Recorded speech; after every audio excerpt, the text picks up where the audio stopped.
Buenas noches y bienvenidos todos a Perspectiva Mundial. Junto con Margarita Rojas, Mariana Mejía, estaremos esta noche desde nuestros estudios en Caracol en vivo, transmitiendo pues algo que no quisiéramos reiterarle al mundo, y es la guerra en Gaza.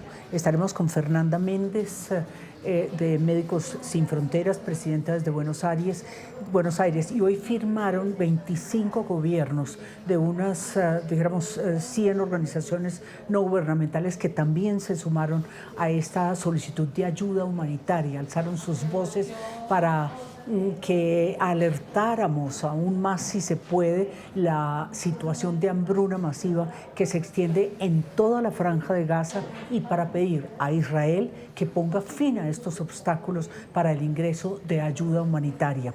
También piden las ONGs y estos países poner fin a la guerra, que ya se ha cobrado más de 60.000 palestinos, pero eso parece aún más complejo. Según el hospital Al-Shifa, por lo menos 21 niños murieron en solo 3 días por los efectos de esta terrible malnutrición. Pero el hambre acosa, en realidad, todo aquello que está por ahí, este enclave palestino, niños, ancianos, madres, inclusive los empleados y los funcionarios de las distintas oficinas nacionales e internacionales. Y todos tratan de sacar fuerzas para buscar comida, si es que eso fuera posible, ¿no, Margarita? Sí, María Emma, precisamente por eso nos acompaña esta noche Fernanda Méndez en nombre de Médicos Sin Fronteras para Latinoamérica, que es una de esas 100 ONG que han hecho este llamado urgente. También tenemos el testimonio de Guilherme Botelho, coordinador de Médicos Sin Fronteras desde la Franja de Gaza, sobre la dramática situación que están enfrentando todos allá. Pero Fernanda, buenas noches, gracias por acompañarnos. Muchas gracias a ustedes por la invitación en nombre de Médicos Sin Fronteras.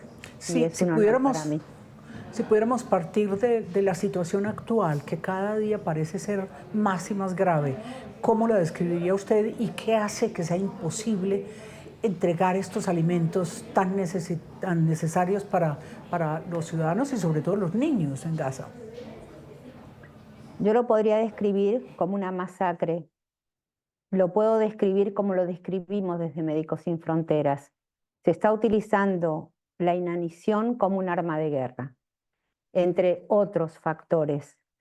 La inanición y la desnutrición en Gaza es el resultado de decisiones que son deliberadas, que son calculadas por parte de las autoridades israelíes. Estas distribuciones masivas que se están haciendo, lo único que provocan es que haya más heridos, que haya más muertos. Les puedo explicar cómo funcionan las distribuciones de la organización humanitaria o Fundación Humanitaria para Gaza, que es esta coalición entre el Estado de Israel y los Estados Unidos. Hay 4 puntos de distribución. Estos 4 puntos de distribución, en los cuales Médicos Sin Fronteras es testigo, son del tamaño de campos de fútbol. Están rodeados por cercas con alambres de púas y por montañas, por montículos que impiden que las personas puedan entrar y o salir. Hay solo un punto de entrada. Por este punto de entrada tienen que ingresar miles de personas. Y por este punto de entrada salen. Estos lugares están militarizados. Entonces, si las personas que van a buscar alimentación llegan muy temprano, les disparan. Si estas personas llegan en el momento en que se abre el punto de distribución, hay tal aglomeración que evidentemente les disparan. Si llegan tarde, como es una zona militarizada, entonces hay un toque de queda, les disparan. Los pocos que pueden recoger comida, la recogen del suelo, porque quienes hacen la distribución arrojan los sacos de comida al suelo, y de allí es de donde estas personas que están absolutamente desesperadas recogen lo que pueden. La situación es francamente dramática, sí. Bueno, es sobrecogedor este relato, Margarita y Fernanda. ¿Qué pasa con la comunidad internacional? Todos sabemos que existe el derecho internacional, que es absolutamente sancionable por todo. ¿Dónde quedó las Naciones Unidas? Esa es nuestra pregunta. Nosotros apelamos a la comunidad internacional para que se tomen sanciones. Consideramos que, evidentemente, excepto aquellos países que no han estado de acuerdo con las medidas de Israel, deben reaccionar. Es hasta diría hipócrita la actitud de compadecerse de lo que está ocurriendo en Palestina cuando simultáneamente se permite que sigan llegando armas a Palestina fomentando la guerra. Pues vamos a dar paso a parte del testimonio que nos ha brindado desde la Franja de Gaza Guilherme Botelho, quien nos cuenta que se vive ahí literalmente una situación de caos debido a la falta, a la escasez, a la ausencia casi absoluta, no solo de alimentos, sino de medicamentos, de implementos médicos y de elementos de asistencia para los heridos y para las personas. Inclusive a ellos, los médicos y los que trabajan de forma humanitaria. El mismo ¿no? personal humanitario está experimentando las mismas condiciones de los gazatíes. Esto es parte de nuestro diálogo. Bueno, la situación aquí es catastrófica. Mucha gente pasando hambre, en realidad, sin lugar donde encontrar comida. No hay comida en el mercado, no entra comida libremente a la Franja de Gaza desde hace meses y es bastante desesperante para la mayoría de la población. ¿Cómo ha transformado, digamos, en la situación el hecho de los cambios en la distribución de la ayuda? Bueno, antes de que estos puntos de distribución estaban presentes, había un sistema que más o menos funcionaba. La ayuda entraba, era distribuida. Yo creo que las Naciones Unidas tenían más de 400 puntos de distribución en toda la franja. Y desde que paró la ayuda y solo existen estos 4 puntos de distribución, 3 en el sur y 1 en la parte central, pues la gente está desesperada para ir a buscar. Y lo que pasa es que hemos visto que muchas veces cuando ellos van a buscar ayuda terminan heridos y es lo que nosotros encontramos luego en los hospitales. ¿Cómo es la vida para una persona que sale a buscar mercado en Gaza? Es que el mercado es casi inexistente y la poca comida que encuentras son con precios exuberantes. Es que si tienen la suerte de tener el dinero para comprar la comida, tienen que tener mucha suerte para encontrar la comida en el mercado, porque no hay. Y si encuentras, el precio de un kilo de harina puede estar a $40, $50 o más. Y hay veces que el mercado está cerrado, no hay nada en el mercado o no entra ayuda. Es bastante desesperante para todo el mundo. Y no solo es para todos, para los médicos, los enfermeros, los que trabajamos como humanitarios y para la población en general. Es que nosotros también nos cuesta mucho encontrar comida en el mercado. Sí, estamos viendo testimonios de periodistas palestinos, de todas las personas en general que están dentro de la Franja de Gaza. ¿Están pasando hambre también ustedes? Sí, no encontramos comida todos. No se encuentra comida y para encontrar se paga muy caro. Nuestros colegas que trabajan en el hospital con nosotros, que son palestinos, muchos me dicen que hace días que no encuentran comida o que ellos hacen comer a sus hijos y ellos no comen para que sus hijos tengan lo suficiente. Estamos viendo personas que se desmayan en la calle, periodistas, personas que están ayudando, por ejemplo, en atención a heridos, ayudando en atención a damnificados, pues a personas vulnerables que literalmente están empezando a sentir que fallan las fuerzas. ¿Es así? ¿Usted lo ha visto?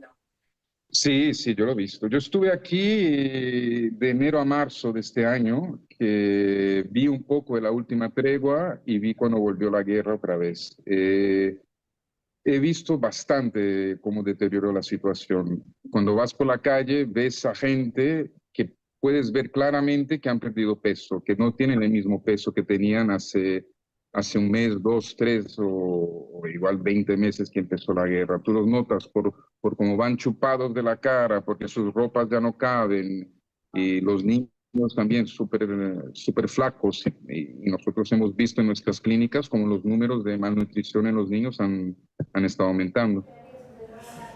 Pues otro relato muy dramático, Fernanda, desde la propia Gaza, su colega Otele.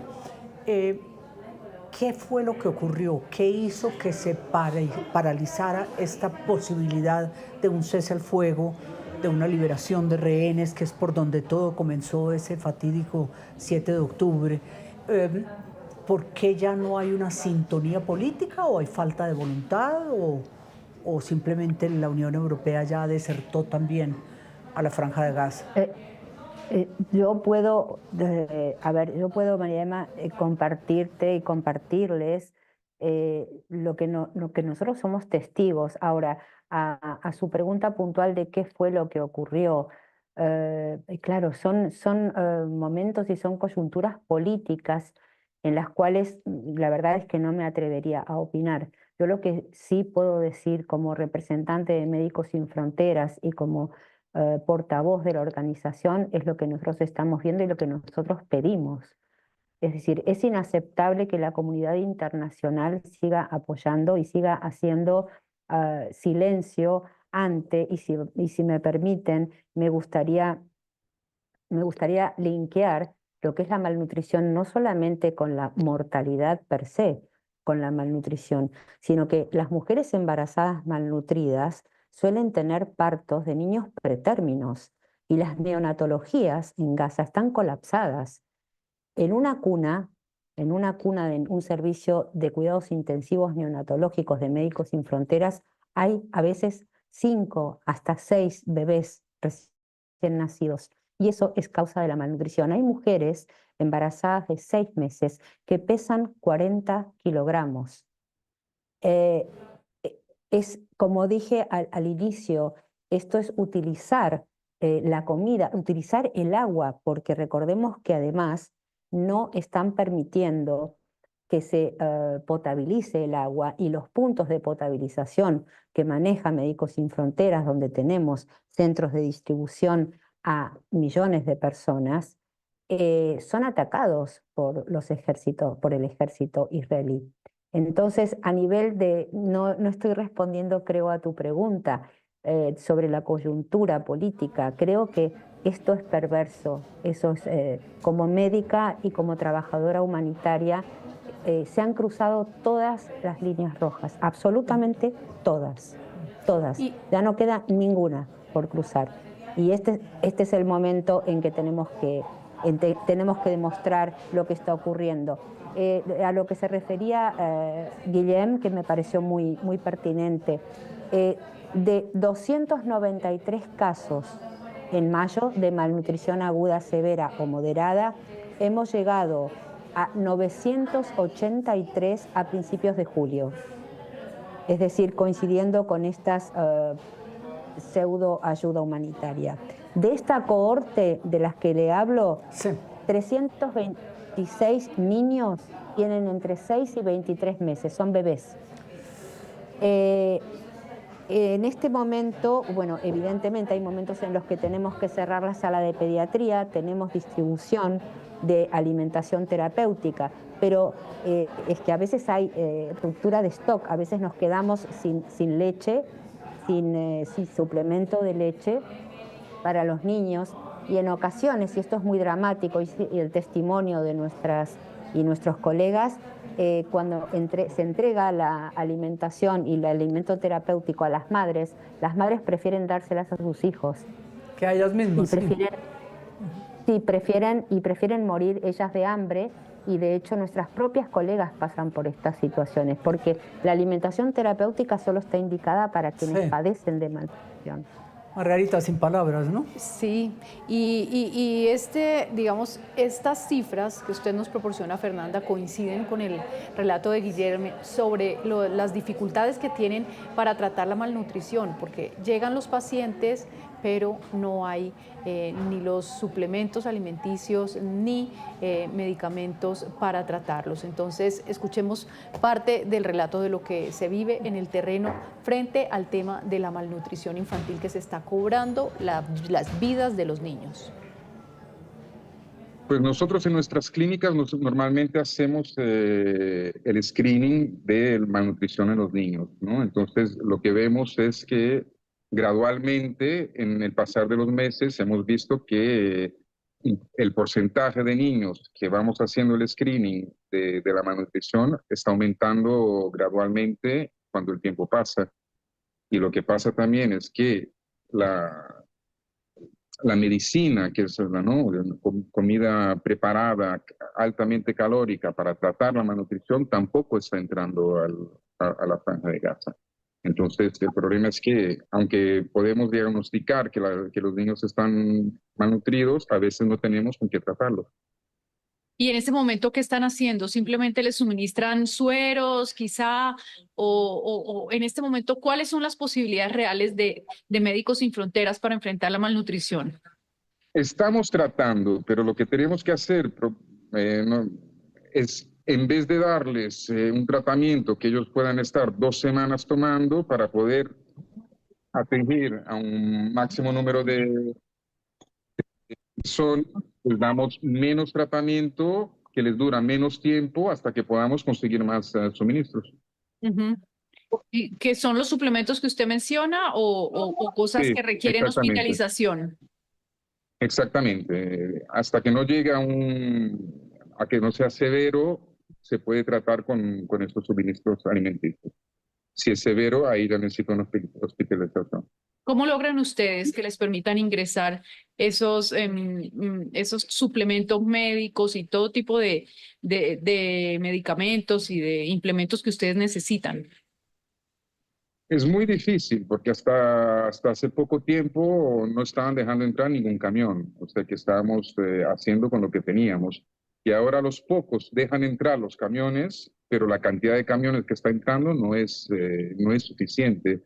Entran a contagotas lo que está entrando ahora. Lo que se necesita es que se deje fluir libremente la ayuda por las fronteras. Es desde su perspectiva y desde la experiencia directa que está teniendo, ¿piensa que está Israel utilizando el hambre como otro instrumento de guerra, como otra arma? Sí, obviamente se está notando esto. Se ve ¿Y, que es parte de la estrategia, me parece. y qué pasa con los argumentos de Israel, que asegura que cuando ingresan alimentos y medicamentos terminan en manos de Hamas? Los alimentos eran distribuidos por varias organizaciones con un sistema hecho por las Naciones Unidas que llegaba, cuando estaban entrando libremente, no había esta desesperación en la calle, la gente estaba siendo alimentada, había distribuciones normalizadas por varias organizaciones, no caía en manos de algunos, caía en manos del pueblo. Yo lo noté cuando estuve aquí durante la tregua de enero a marzo. El mercado era diferente, la gente se notaba que estaba ya siendo alimentada, que no había tanta desesperación en la calle. ¿Cuándo regresó usted a la Franja de Gaza? Hace un mes y medio. Y es una etapa totalmente distinta, ¿no? También mucho más trágica. Sí, sí, sí, viví completamente cómo deterioró la situación del pasado 4 o 5 meses. La ONU ha dicho que las líneas de supervivencia de la población se están agotando. Casi todas las voces que se oyen hablan de esto, de que estamos ya en un punto crítico de casi de no retorno. ¿Está de acuerdo con ese diagnóstico? Sí, no sé si el punto de no retorno es ahora o el punto de no retorno fue hace un mes, 2 meses, 3 meses. Es que no puedes ver cómo la cosa puede empeorar más de lo que ya está. Es que cada vez que va a peor, nosotros no sabíamos, no podemos ver cómo puede ir a peor. Es que la situación es bastante catastrófica. Ujú. ¿Y cuál es en este momento, cuál es su llamado? Digamos, cuál es lo que usted quisiera que el mundo supiera desde su experiencia directa? Que la guerra tiene que terminar, necesitamos un alto al fuego, necesitamos una paz duradera, necesitamos que la ayuda humanitaria entre libremente para que pueda llegar a la gente necesitada. Las personas necesitan alivio, los niños necesitan alivio, los niños necesitan escuela, necesitan agua, comida, es que necesitan todo, que no tienen libremente hace meses. Es que hay que parar esta guerra ya, tenemos que parar de hablar tanto y de hacer acciones para que esta guerra pare. Pues escuchábamos en Gaza al coordinador de Médicos Sin Fronteras, a Guillem Botel, en un relato bastante conmovedor, una entrevista con nuestra colega Margarita Rojas. Presidenta Fernanda Méndez, desde Buenos Aires, ante este relato tan complejo, ¿cuál es la posición ya? ¿Cómo evalúan ustedes la posición de Hamás o la posición del soldado en tierra en la Franja de Gaza? ¿Cómo relacionarse la población civil con ellos y cómo tener si se puede, una relativa mejor convivencia? ¿O esa es que ya, como dice Guillem, la perdimos para siempre y el no retorno fue hace 2 meses? Mi respuesta sería, somos una organización neutral, imparcial e independiente. Nosotros vemos pacientes, vemos personas. No se puede negociar cuando tenemos un arma delante. No podemos negociar porque no es nuestro trabajo es hacer presión para que lleguen, como lo acaba de decir mi colega Guillem, para que dejen entrar los suministros. Y si me permiten, quisiera remarcar algo más. La malnutrición no es solamente muerte por malnutrición. Las personas heridas están mendigando por comida, prefieren recibir comida que recibir medicamentos. La malnutrición, al provocar una pérdida de proteínas, una falta de proteínas, hace que las heridas demoren en cicatrizar. Entonces, estamos ante un escenario, y coincido completamente con mi colega.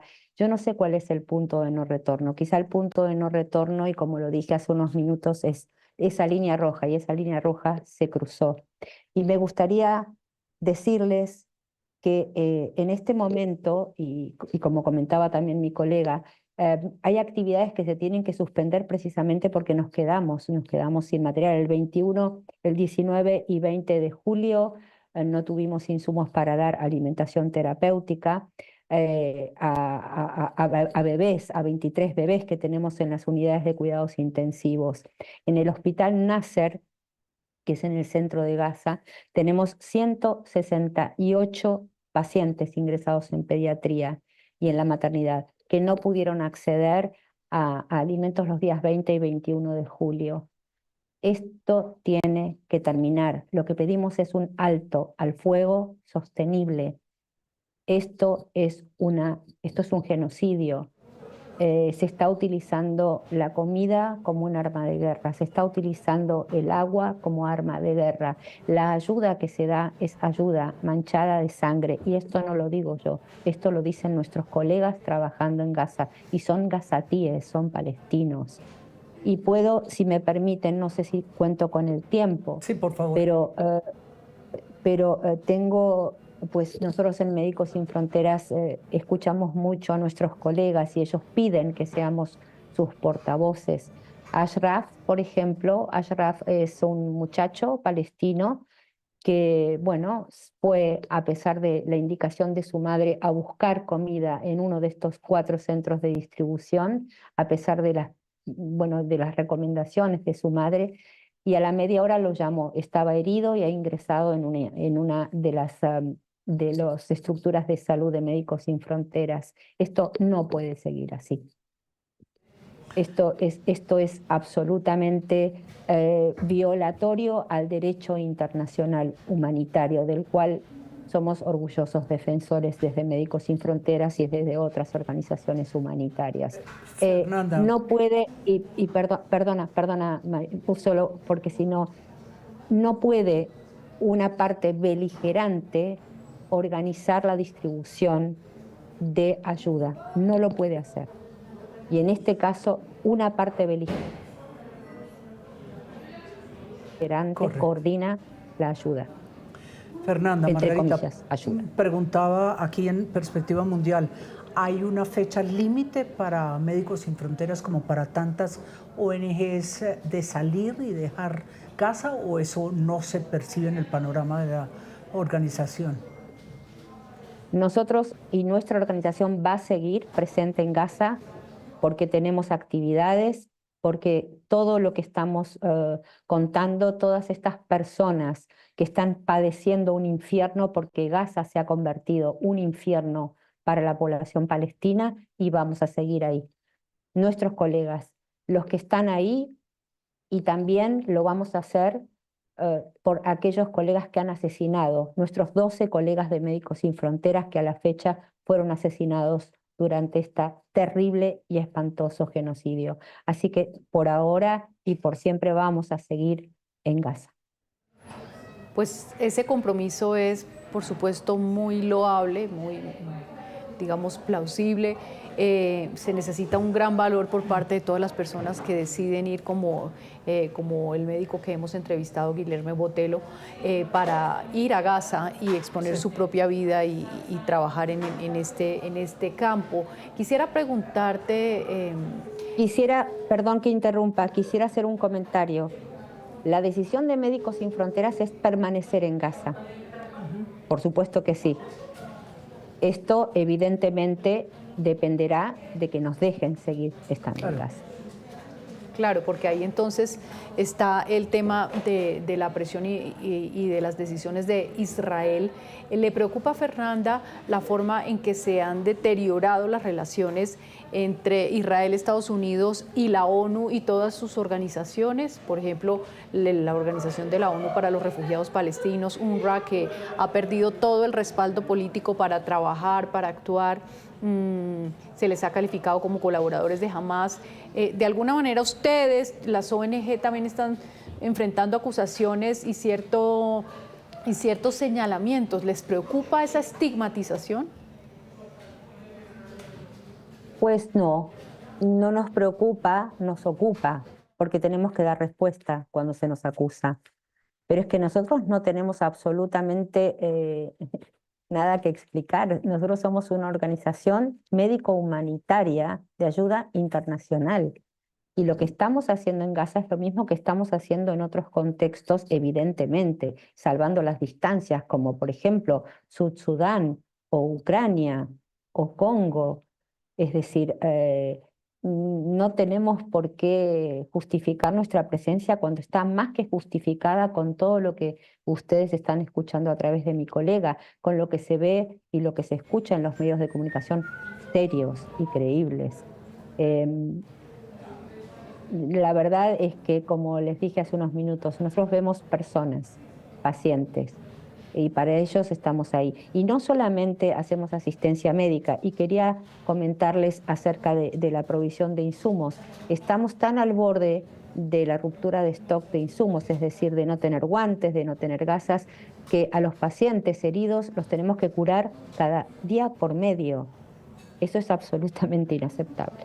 Absolutamente inaceptable. ¿Por qué? Porque es como comentaba mi colega, así como se hace con la comida, también se hace con los insumos médicos. No tenemos, y dentro de poco ya no vamos a tener nada, de medicamentos anestesiológicos, de analgésicos.